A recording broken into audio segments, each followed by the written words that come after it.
vast universe of economics, there are dominant stars and lesser-known constellations.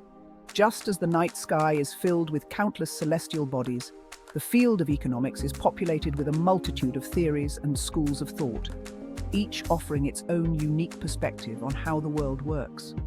These are the orthodox and heterodox schools of thought. The orthodox schools are like the North Star, guiding the way for mainstream economic policies and practices. They are the established theories that most economists learn and teach. Orthodoxy refers to the mainstream, the dominant paradigm that holds sway in a particular field. It is the foundation upon which most economic policies are built and is widely accepted in academic and professional circles. In economics, the Neoclassical school reigns supreme. This school of thought focuses on the idea that individuals make rational decisions to maximize their utility, and firms aim to maximize their profits. It uses mathematical models to predict economic outcomes and is the basis for much of modern economic theory. It provides the framework for understanding how individuals make decisions in the face of scarcity. This includes everything from how consumers choose between different products to how businesses decide on investment strategies. It shapes economic policies and influences global financial systems. Governments and financial institutions around the world rely on neoclassical principles to guide their decisions, from setting interest rates to designing tax policies. On the other hand, we have heterodox economics. These are the mavericks of the economic world, challenging the status quo and offering alternative viewpoints. These are alternative schools of thought that challenge the assumptions and conclusions of the mainstream. They question the validity of the neoclassical models and propose different ways of understanding economic phenomena. They offer different perspectives on how the economy functions and propose alternative solutions to economic problems. For example, some heterodox economists focus on the role of social and institutional factors in shaping economic outcomes, while others emphasize the importance of historical context. Think of them as celestial objects challenging the established order. Just as new stars and planets are discovered, new economic theories emerge, pushing the boundaries of what we know. They include schools like Marxism, institutionalism, and Austrian economics, each with its own unique perspective on economic phenomena. Marxism, for example, focuses on the role of class struggle and the dynamics of capitalism, while institutionalism emphasizes the importance of institutions and social norms, each with its own unique perspective on economic phenomena.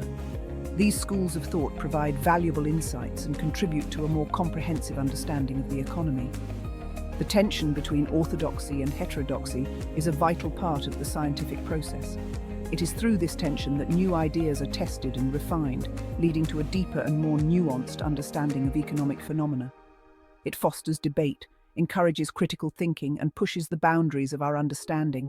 Students and scholars are encouraged to question established theories and explore new ideas, contributing to the ongoing evolution of economic thought. Just as astronomers constantly refine our understanding of the cosmos, economists must continually question and refine our understanding of the economic universe. This process of continuous inquiry and debate is what drives the field forward. Economists must continually question and refine our understanding of the economic universe. By doing so, they contribute to the development of more effective policies and a better understanding of the complex and dynamic world we live in.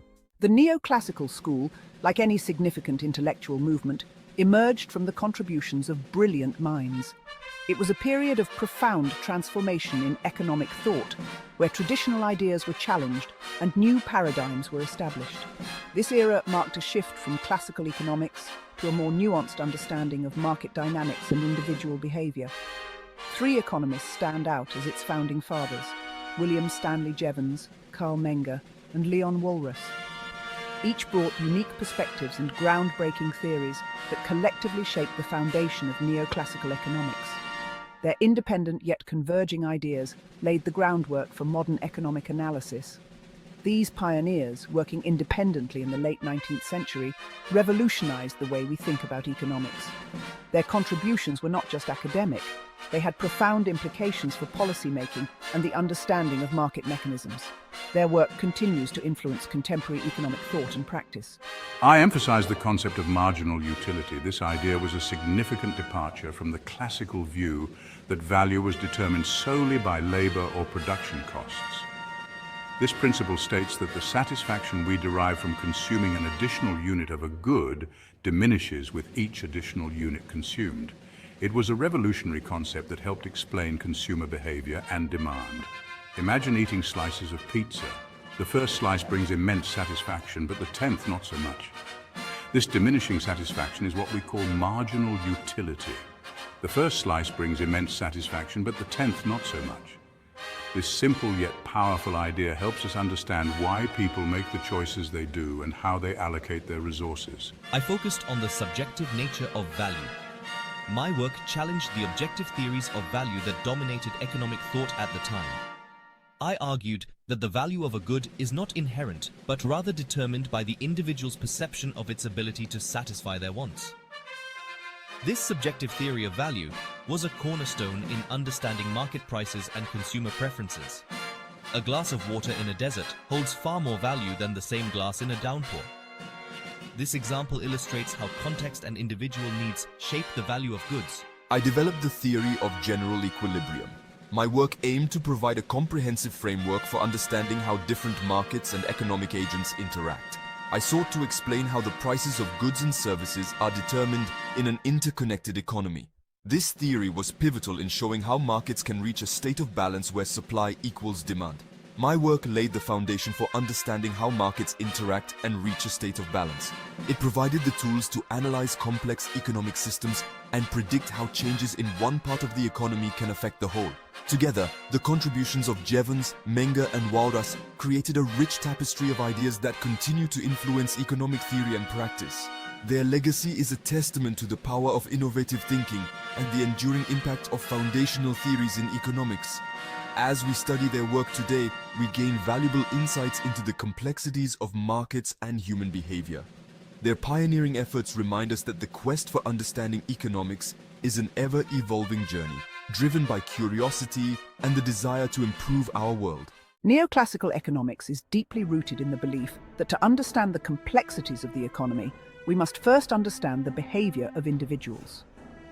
This school of thought posits that the actions, decisions, and preferences of individuals are the fundamental building blocks of economic theory. By examining these micro-level behaviors, we can begin to piece together the larger economic puzzle.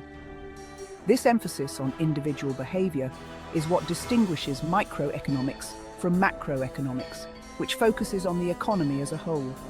Microeconomics delves into the intricacies of individual decision-making processes, exploring how consumers and firms interact within various markets.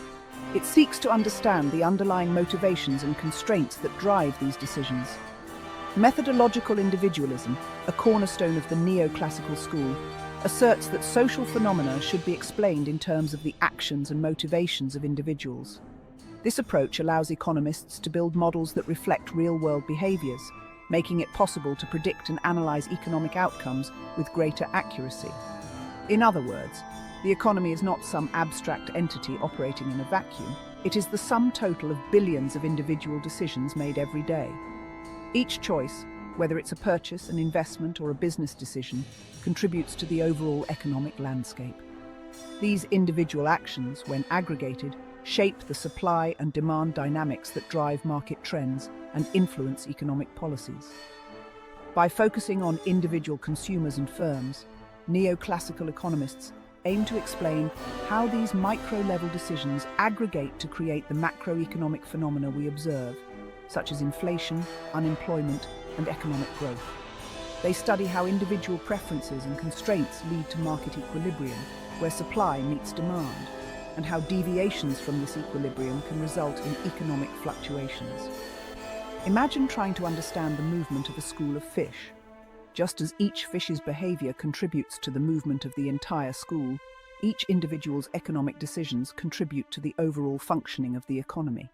Neoclassical economics would suggest that by studying the behavior of individual fish, how they respond to currents, predators, and each other, we can gain insights into the movements of the entire school. Similarly, By analysing individual economic behaviours, we can better understand and predict broader economic trends. This approach underscores the importance of individual actions in shaping the collective economic reality, highlighting the interconnectedness of micro and macroeconomic phenomena. If you found this exploration of neoclassical economics insightful, don't forget to like, share and subscribe for more in-depth analyses of economic theories and their real-world applications. Join the conversation and stay informed about the forces shaping our economy.